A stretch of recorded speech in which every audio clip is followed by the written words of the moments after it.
Peroxisomes are very sturdy. They have to be. All day long, they have to burn up fats and detoxify poisons. But they have a specific weakness, an Achilles heel, if you will, and that is phthalates. Phthalates are the chemicals that are added to plastics to make them more flexible. Phthalates give us products like styrofoam cups, Ziploc bags, Tupperware containers, plastic-wrapped foods, plastic-lined milk and juice cartons, and, of course, plastic water bottles. Plastic water bottles can be the worst offenders, because the more pure the water, the more phthalates will leach into it from the plastic bottle. It's a cruel irony that health-conscious people who drink bottled water are actually taking in more toxins from their plastic water bottles than they would get from drinking unfiltered city tap water. Even little babies get soft plastic teething toys, plastic pacifiers, and plastic formula bottles containing phthalates. Phthalates are also found in clothing, toys, cosmetics, perfumes, nail polishes, hairsprays, skin creams, mosquito repellents, toothbrushes, car interiors, hoses, paints, vinyl, sealants, adhesives, and the list goes on. Look around you. Phthalates are everywhere. Now, if these phthalates were to stay in their host products, life would be fine, but they don't. You see, phthalates aren't chemically bound to the materials they are added to. They leak into our water, into juice, into milk, and into the foods they are supposedly protecting. They leak out of the clothes we wear and pass into our bodies through our skin. They off-gas from our floors, walls, cars, and furniture, and migrate into our lungs. Once in our bodies, phthalates wreak havoc with our endocrine system, cause birth defects and cancer, damage our mitochondria and liposomes, and, most relevant to this presentation, phthalates poison our peroxisomes. The first signs of phthalate toxicity showed up in the Korean and Vietnam Wars, where injured soldiers would occasionally go into shock and die within minutes of being given blood from plastic IV bottles. Before that time, blood was stored in glass bottles, but in 1948, with the invention of plastic blood storage bags, the military abandoned the storage of blood in glass bottles since they were too easily broken in a wartime environment. Unfortunately, the phthalates leaked from the plastic bags into the stored blood and then were poured directly into those poor soldiers' bodies. Many good men died not from their wounds, but from phthalate toxicity. Medical researchers, who noticed that a greater number of men died of shock in these modern wars, attributed that fact to the hotter climates, but phthalates were the more likely culprit.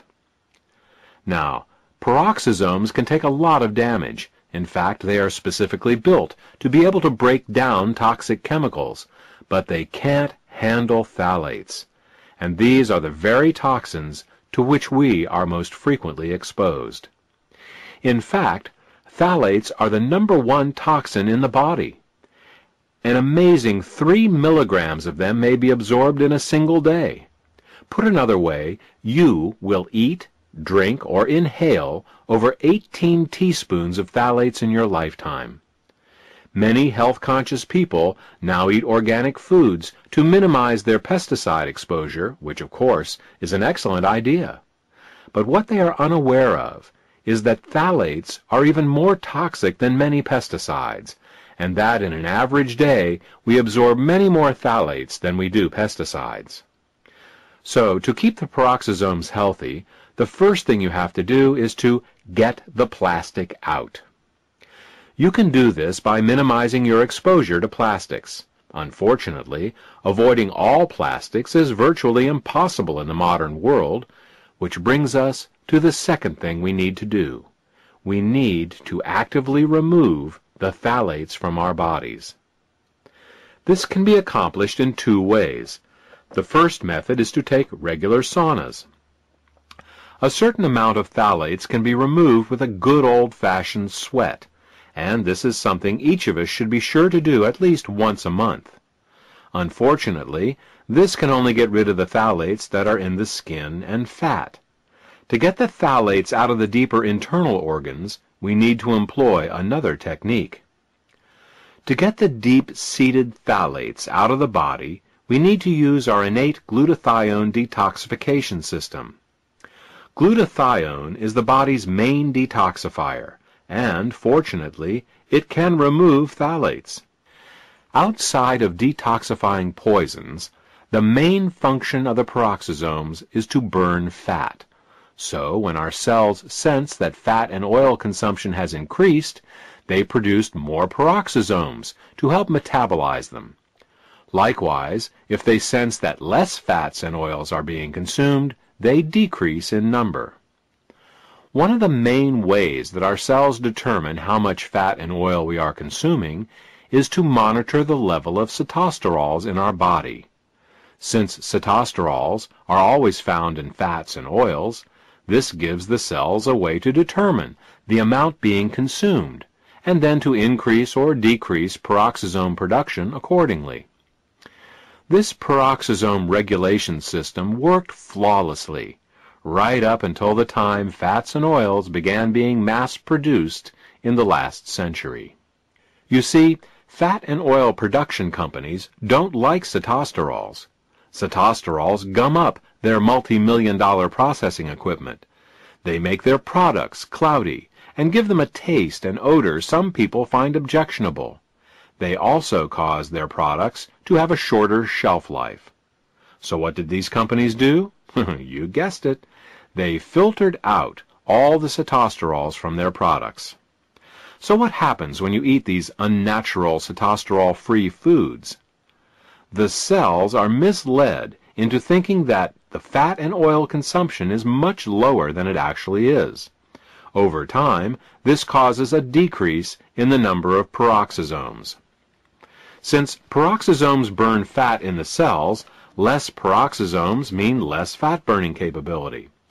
This can cause fat to be put in storage around the body, and not just in the thighs and around the waist. In fact, fat can accumulate virtually anywhere in the body. When fat accumulates in the arteries, it is called atherosclerosis. Fat accumulation under the skin is called cellulite.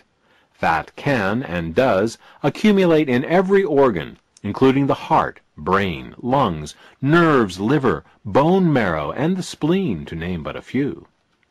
So, what can we do? First, stop eating refined fats and oils. In this manner, your cells won't be blindsided by fats and oils they can't sense.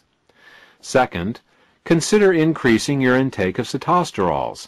This way, you can stimulate the production of more peroxisomes and start the process of burning all that accumulated fat out of your body.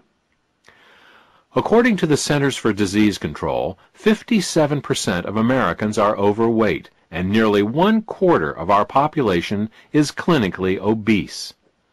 Detoxification, diet, exercise, and peroxisomes. A complete weight loss program must take all 4 of these subjects into consideration. So, let's recap. Every cell has peroxisomes in them, whose job it is to burn fat and detoxify poisons. Peroxisomes are under continual attack by the most common of all poisons in the human environment, phthalates. Peroxisomes are also artificially decreased in number due to cetosterols being processed out of our foods. The decreased number of peroxisomes in our cells can lead to fat deposition in all the organs of our bodies, as well as an accumulation of many chemical toxins that the peroxisomes would otherwise neutralize. The solution is fourfold. 1. To avoid phthalates whenever possible. 2.